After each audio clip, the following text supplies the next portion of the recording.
Finland as a country isn't the most known place in the world, but they still have a big catalogue of great games to play. As a Finnish citizen myself, I want to do a homage to my country, and thus, in today's video, I want to talk about the top 10 Finnish games that I think stand out the most from the bunch. So buckle up, buckaroos, my name is Hepodix, torilla tavataan, and I hope you enjoyed the video. Ganymede was old and battered, with an icy surface that seemed too hostile for mankind. At number 10 spot, let's talk about a game developed by Frozenbyte, Shadowgrounds. Shadowgrounds is a top-down shooter that features both single-player as well as co-op options. The game takes place on a space colony, Ganymede, which is being attacked by aliens. Gameplay-wise, it's a fast-paced top-down shooter akin of the Alien Breed series. Players explore different facilities in order to complete series of tasks in order to progress. You can also upgrade weapons by collecting upgrade pieces from killing monsters, as well as pick other weapons, ammunition and health packs on the way too. All in all, Shadowgrounds is an arcade-like, very simple but fun shooting experience, especially if you have a friend to play with. Let's get out before anything else shows up.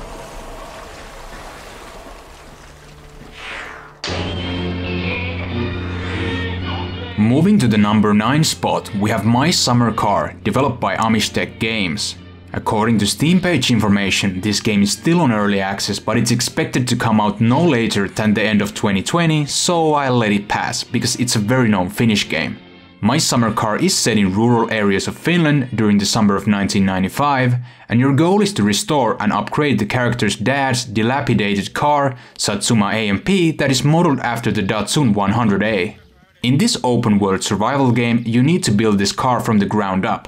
However, the interesting part is that you can screw up the building process if you don't know anything about cars, but later on there are other vehicles you can access to.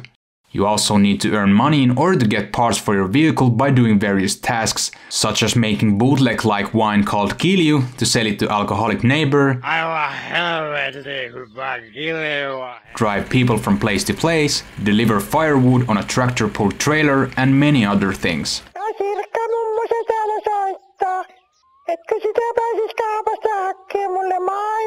It might honestly sound like a weird concept to anyone who doesn't understand the redneck side of Finland. In my opinion though, it has a funny twist on things and therefore it stands out on its own and thus earns the spot in this list.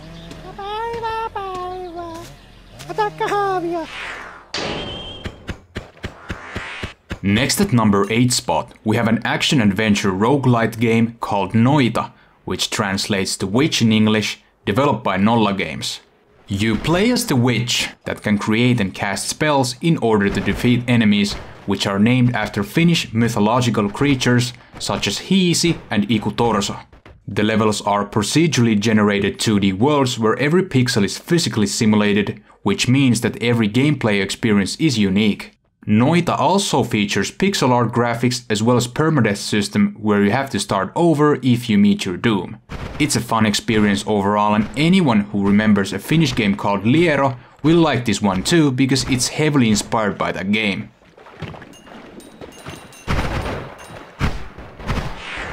Once upon a time, in a land far, far away, a kingdom was prospering. Moving to number 7 spot, we have another IP by Frozenbyte in our hands as I want to talk about the Trine series. The game takes place in a medieval fantasy setting where you need to do platforming and solve puzzles by using 3 different characters, Zoya the Thief, Pontius the Knight and a wizard called Amadeus. The thing I really like about these games is that you can either play these games alone or with up to 3 players locally, which is a nice touch.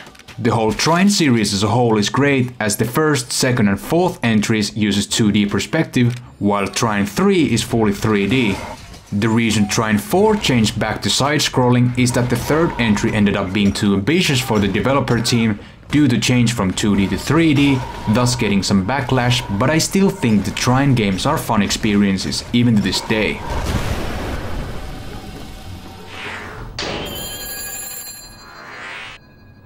You called me. So here I am. At number 6 spot, we have our first game from Remedy Entertainment, named Control. It's an action-adventure game where you need to complete story missions, where you will encounter areas known as control points, which can be unlocked upon clearing the area of enemies and thereon used for both fast traveling and saving the game.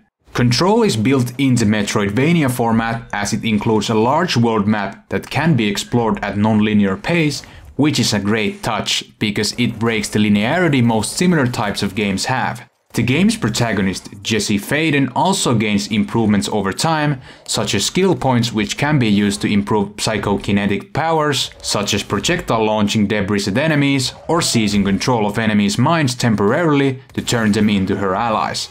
Overall, Control is a great gameplay experience, even winning some game awards, and Remedy really took a step up from their previous game, Quantum Break, which is a good game too, but had some elements not everyone liked, such as the in-game built TV show and choices featured in the game.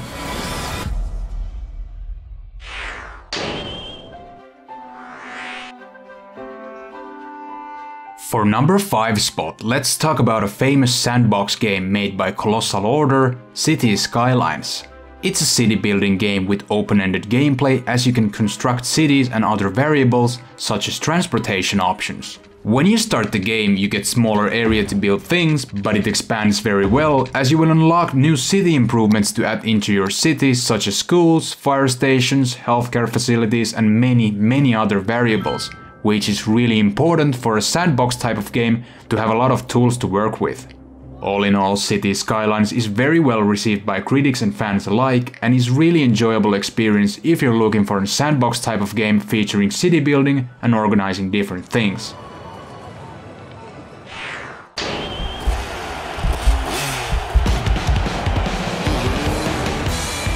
For number 4 spot, let's have a look at Trials Rising, the latest entry developed by Red Lynx and Ubisoft Kyiv? Sorry if I pronounced that wrong. It's a city located in Ukraine, so I'm not sure about that. Anyways, the whole Trials series as a whole is really fun, but the latest entry Rising is where it's best at. You control a rider on a physics-based motorcycle from the beginning to the end, navigating a number of obstacles in order to finish each course. It's a 2.5D game where you will truly experience a trial and error system, meaning that you really need to learn the physics of the different vehicles or you won't be getting too far. Trials also includes multiplayer where players can compete either locally or via online, which can be enjoyable once upon learning the mechanics, and I can recommend this game to anyone who's into the racing genre or motorcycling in general.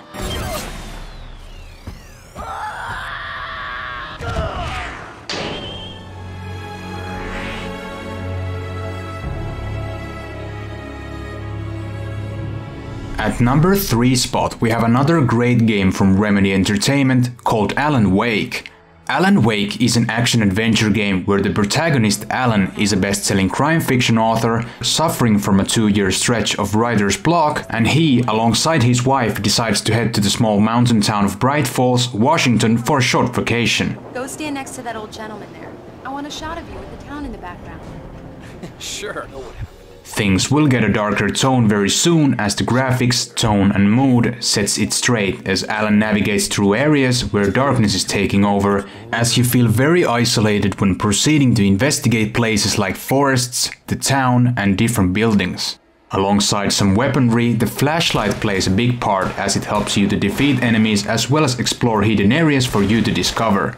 There is also variety in the gameplay, such as the driving scenes, exploration and interacting with the town's NPCs, which is a good thing to keep the gameplay fresh and not too repetitive. Overall, Alan Wake is an amazing experience if you're looking for some horror-like atmosphere, great storytelling and good gameplay overall, and there is also in-universe spin-off called Alan Wake's American Nightmare, which can be enjoyable too, but not as good as the main game honestly is.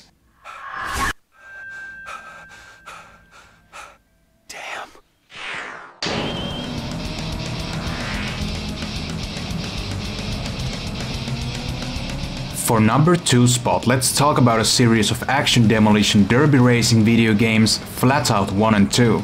The idea is to race in these demolition derby style races where you can either collide with other cars to try ruin them, or just race yourself to the victory. The cars do get damaged when taking hits that affects the driving, as well as there are physics engine built in, which were surprisingly realistic for the mid-2000s standards. Alongside the main races, there are also other modes such as stadium lap driving, demolition derby death matches, and many other special events. Flatout 2 expands on all of these things and is considered as the better game from the two, and I personally agree, because the sequel has just more things to offer, but still both games are really enjoyable. There were later on more sequels to Flatout, such as Flatout 3, Chaos and Destruction, and Flatout 4, Total Insanity, but the overall presentation felt much more mediocre, thus I do not want to dive deeper into those games.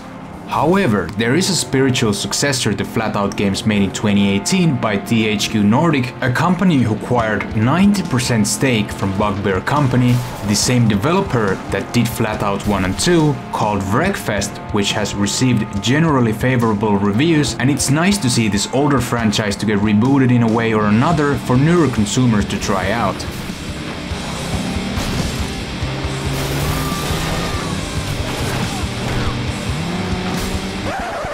Before we head to number 1 spot, I have few honorable mentions I want to quickly talk about.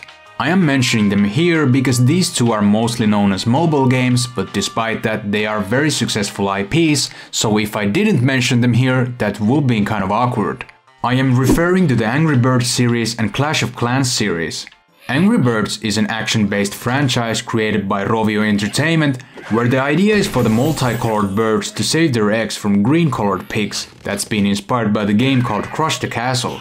The series expanded on many directions, such as additional games, TV series and 2 movies, so it's been quite successful, and even continues to strive on this very day. Clash of Clans, on the other hand, is a freemium mobile strategy game developed by Supercell, where the idea is to build your own village by using resources gained from attacking other players. The concept might sound really simple, but the game's in-depth mechanics have been executed so well that a lot of players in the world have praised it, and therefore it's a really popular game worldwide, and is also one of the most successful games in the mobile market. Now that these two games have been mentioned, let's finally see the number 1 spot. You're asking for it. Take it easy!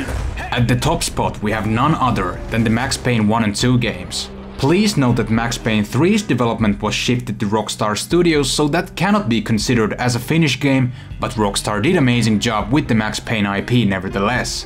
Okay, back to Max Payne 1 and 2 now. Max Payne is a neo-noir third-person shooter game series developed by Remedy Entertainment.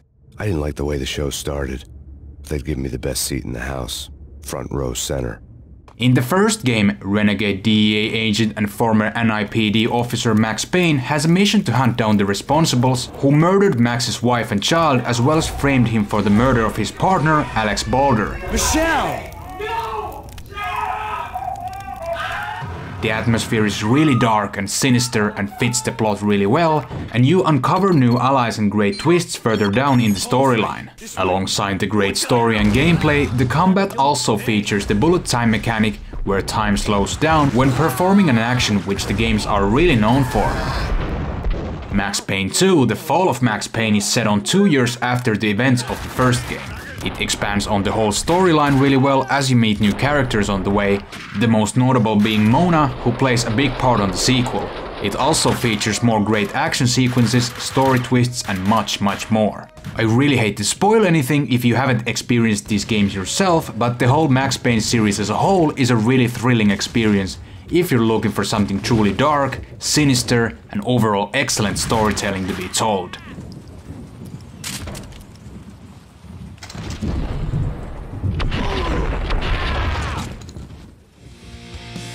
Okay, so that concludes my top 10 Finnish games list. Hope you guys enjoyed. Please like this video as it helps me to grow, and subscribe for more great gaming related top 10 videos to come.